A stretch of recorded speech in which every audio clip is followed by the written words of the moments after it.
I've just seen The Running Man. What did I think about it? Well, I'm going to tell you everything I thought about it right after this video from our sponsor. This video is sponsored by GravyShare. GravyShare is the world's fastest digital gravy distribution platform.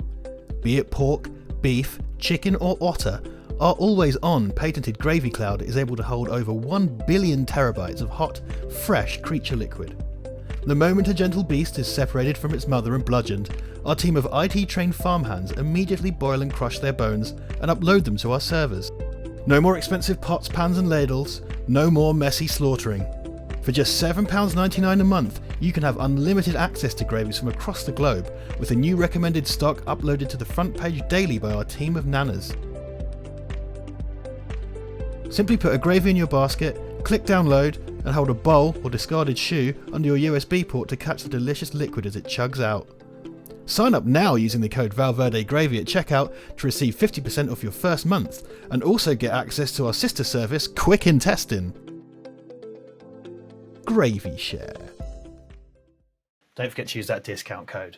So I've just come back from the cinema having watched The Running Man. I did not like The Running Man, which is a shame. I didn't hate it at all. Like, you know, Edgar Wright on his worst day is better than most things, in my opinion. I think this is probably my least favourite Edgar Wright movie as well. On paper, I was very excited for this. It's an Edgar Wright readaptation of the Stephen King / Richard Bachman novel, The Running Man, which I've not read. I read lots and lots of Stephen King when I was younger, but I never read that one. I just haven't. And the same year, we've had The Long Walk as well. In short, I found it uninterestingly paced and without a lot of tension, to be perfectly honest. I think a film called The Running Man that is a chase film that's about essentially evasion and capture, this big game of hide and seek, was weirdly kind of leaden and slow, and it didn't feel... I didn't check the runtime, actually. I probably should, but it didn't go by quickly for me. I was kind of sat in my cinema seat going like, okay, this is going... Like, nothing about it offended me, I by no means thought it was bad. I just felt like... It felt weirdly kind of safe, I suppose, and something that a lot of people have pointed out, which is a very fair point to make, is that this is a film that is satirizing kind of corporate media, but it's made by Paramount, who the Ellisons have just bought Paramount, and now they're moving in on Warner Brothers as well, seemingly. So they're in the middle of this massive corporate power grab. But this is a film that takes the piss specifically out of some quite Paramount stuff, i.e. like the reality shows that are on MTV, which is owned by Viacom, higher up the chain, and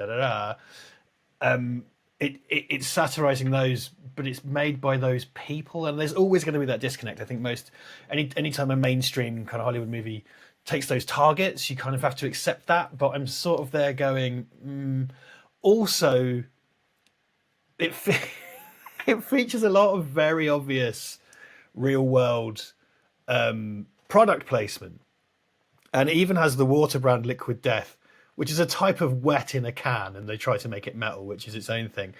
That Liquid Death are actually sponsoring a real show in the universe, and it's like, why would you want to lend your brand to that? And it is, I guess that's clever. But the Puma Monster Energy drink, there's a few of like real just unabashed product placements where you just sort of go, cool, okay, good, someone got paid. To talk about the positives, I mean, just look, I mean, again, I really think Edgar Wright on his worst day is better than most things, right? So it's sublimely assembled as a movie. The film craft is great. I felt the script felt a little bit confusing and nonsensical in small ways for short periods. It's just people just do a thing, or there's just kind of strange segues that don't quite add up, and then a minute later someone explains it and you go, oh, okay. It's got a very lovely... The production design is fantastic. Like, it does actually feel, of all things, feels a bit like Total Recall, because Total Recall lent into loads of kind of brutalist architecture and stuff like that, and this film uses Glasgow to great effect. There's great, all the interiors with kind of like, sliding Star Trek doors and kind of curved concrete and things like that, I thought were really, really great. It's nicely edited, it's nicely shot. It's the second Edgar Wright movie with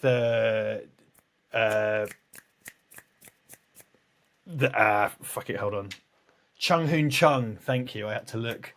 Who was, he shot like Old Boy. He's like a fucking legend in cinematography. Because the last one being, Last Night in Soho. So it looks really nice. The performances are good. You've got quite a few names in here in small and large roles. Josh Brolin being Killian, and Glenn Powell being Ben Richards. I'm not really au fait with the work of Glenn Powell. I've only really seen Top Gun 2, Top Harder. But he's good. Like, the whole point is he's kind of angry and they make kind of yucks at that. There's a very, I thought, strange performance by Michael Cera. It's not like weirdly crazy, but it's just that performance and the whole section with Michael Cera's character was just like, what is this? I don't know what this is. It feels like it misses a lot of opportunities. I mean, Edgar Wright's a big 2000 AD fan, and I do feel this kind of leans a bit into that kind of 2000 AD vibe of satire. That's where you put fake product placement, put funny fake product placement in there. Like, I believe this stays closer to the book. From what I understand of the book, it appears to do that rather than obviously the Schwarzenegger one was more of an Arnie vehicle that was went through the Stephen E. D'Souza mill, which we're all fans of here on a channel called Verde Broadcasting. It needed a bit more of its own flair, I think. Like, one of the things the Schwarzenegger version does is the kind of colourful stalkers with different themes. That's cool. Like, I think gives it a bit of flavour. The stalkers in this one, or I think they're called hunters, one has bleached hair. You know what I mean? It's very uninspiring, where I think they could have been... It's lacking in colour. There's a sort of gauche-ness that the original movie has. And I think there's a compromise between the kind of strictly grim dystopian and the kind of colourful action movie pantomime that's sort of missing. And I was sort of expecting that from an Edgar Wright take on this material. And in actual fact, it's a bit of a trudge sometimes, honestly. There's sections of it where, for a film called The Running Man, there's a lot of him sitting. Like, there's a lot of him being not passive, but kind of inert, and sort of bouncing from place to place, which is not terribly thrilling to watch. And, the other movie, the first movie, has lots more funnier fake game shows like Climbing for Dollars and stuff like that. And one of the tensions, I think, with the original Running Man over time has been that, if you show Running Man to an 18-year-old now, it's not as funny as it was years ago, because reality TV wasn't really a thing in the same way.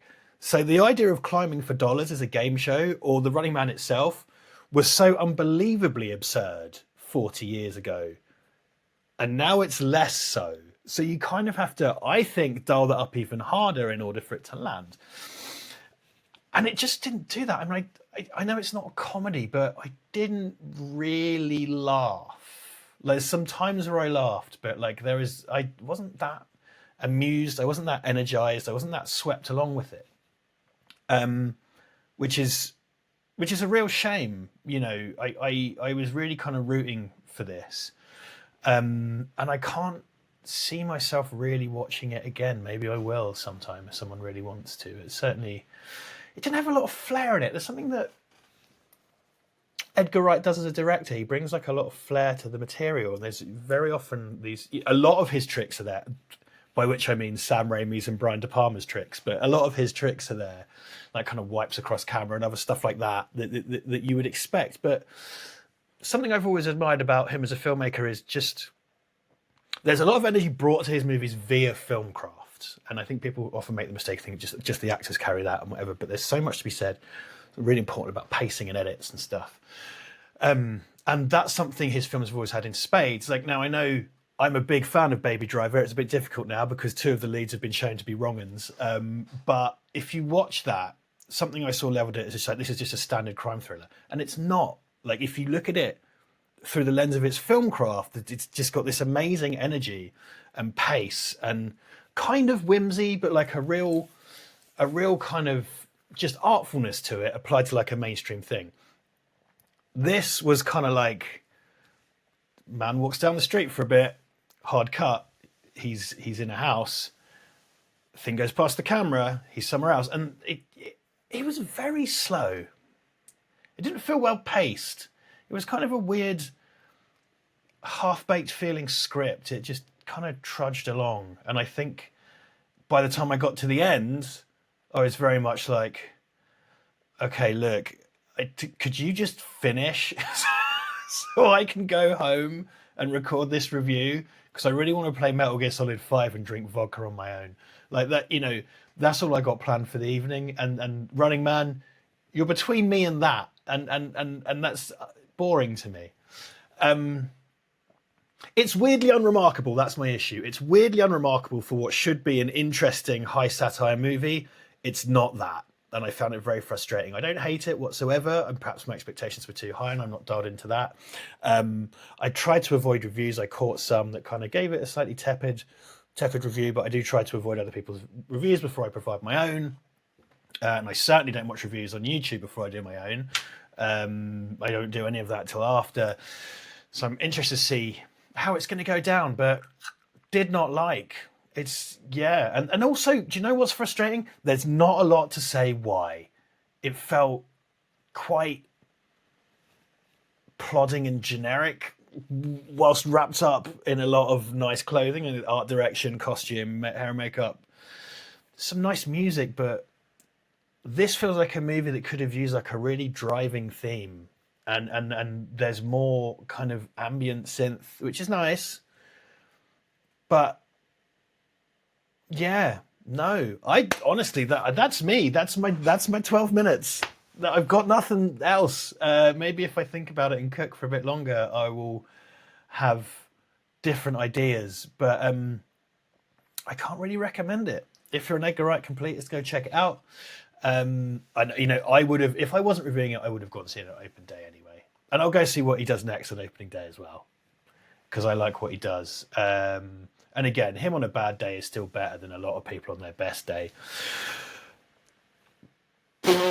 Sorry, that's it. If you've seen it, like, pile in below. Give your opinions and stuff. Let us know what you think.